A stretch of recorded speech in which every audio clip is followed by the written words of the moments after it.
We really wanted to conserve all of these, so we got one of these instead. It's still pretty new. I have used it twice and it's really great, but I'm just going to show you that today and how I install it.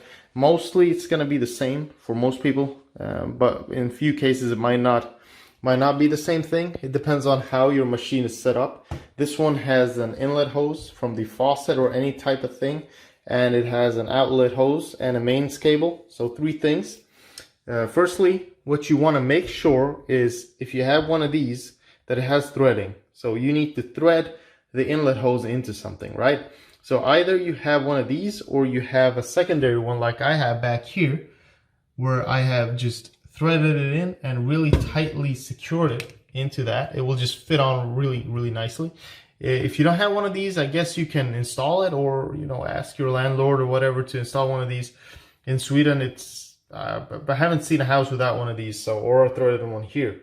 Now the important thing is once you install it, that you don't have the water on. So for example, I installed it back there. I have a separate knob here to turn it on. So mine would be that way, it will be turned on. You only do that when you have the machine running and you wanna wash. If you have it connected to the tip here, you're just gonna turn the cold water on like that. While you're washing, you're gonna turn it off when you're not washing. So remember to turn the water supply on when you're washing. Otherwise, you're gonna get an error code, and I'll talk about that in a second. Then I have an outlet hose here, which goes from the outlet to just right into the sink here. And one thing on this is you don't want the water to go back in, the dirty water to go back in. So you don't want a height. You don't want it like going all the way up like this. You want it kind of level like I have, and you don't want to submerge it in the water. So if you have it like all the way down here, it might get submerged, and all that water is going to create the backward pressure. It's going to go back in the machine. You're going to end up with dirty dishes again. And if you look back here, you'll see I have an inlet thing right there. So let me zoom in. That's the inlet hose, and that is the exhaust or whatever you want to call it. And then the mains cable is just connected in there. And when you're connecting one of these, make sure that electricity is not on. You haven't connected the mains cable while you're connecting all the water stuff. So that could cause damage to either you or your machine. So as you can see, these aren't too small. I mean, you get a lot of space in here. I can pull this out and you'll see all my dirty dishes now. That's quite a bit of dishes. You probably have more space here if I would have stacked these glasses up better. One tip in here is to not put too many things on top of one another, because there are two sprays, one from the bottom, one from the top, I'm pretty sure, or just from the bottom even. And so if you have something on top of something else, that might not get cleaned as nicely. So make sure everything is nice and level, even like this. Plates are stacked like that, vertically. And yeah, there you go. So that's pretty much that for loading. Let's talk about this part right here. So this would be, I already loaded a little tablet in here. So this is for your dishwasher soap. And this is for a softening gel kind of. It's gonna leave some kind of nice sheen to it. So that's kind of what this is. And you fill that up here, you'll have a little indicator, at least on this machine. It's all the way black, it's full. Otherwise you'll see that it needs filling. So you do that, and you want to wash off all the excess around.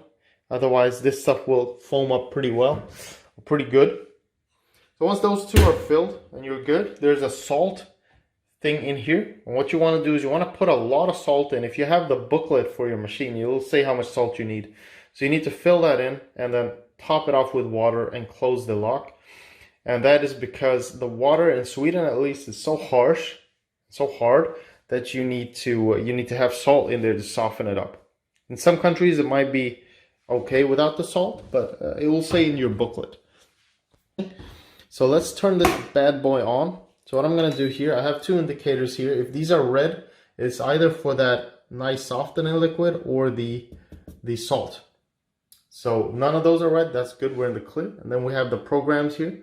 Programs will also say here, more detailed instructions in your booklet, most probably. So I'm gonna use P2, which is my normal P mode, not the eco one. So I'm gonna use P2.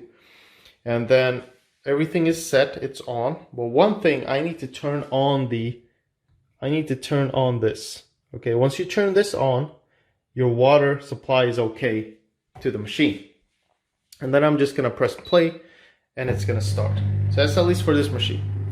Now let me tell you about the error codes. Now if the water isn't on, This machine will say E1. Any machine will give an error code if it doesn't get the proper water pressure and water supply. So it's gonna complain, and then you'll know that you have an error. Most probably you'll have to restart your machine. So make sure always water pressure is on when you're washing, and then you'll get other error codes that will say in your booklet what they mean.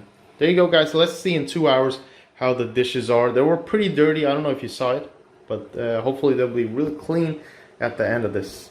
So this just got cleaned and it just finished. Now there's a lot of steam here, and that's a big tip. Just as soon as it's done, open it up, pull the tray out, and leave it for a while just so that all the steam evaporates, so you don't get burnt when you touch all this stuff.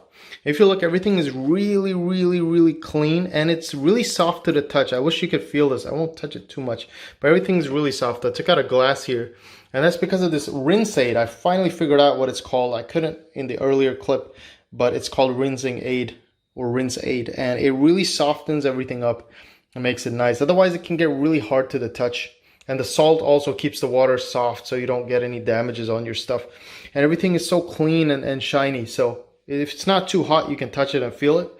And there you go, guys. Clean cutlery. Perfect. These are absolutely amazing. I really recommend getting one of these if you don't have the space. It really helps us out right here. So all this stuff just got done in about 2 hours. That was that program. There's quick programs too that you can use for about 30 minutes and stuff, at least on this machine. So you just read the booklet, make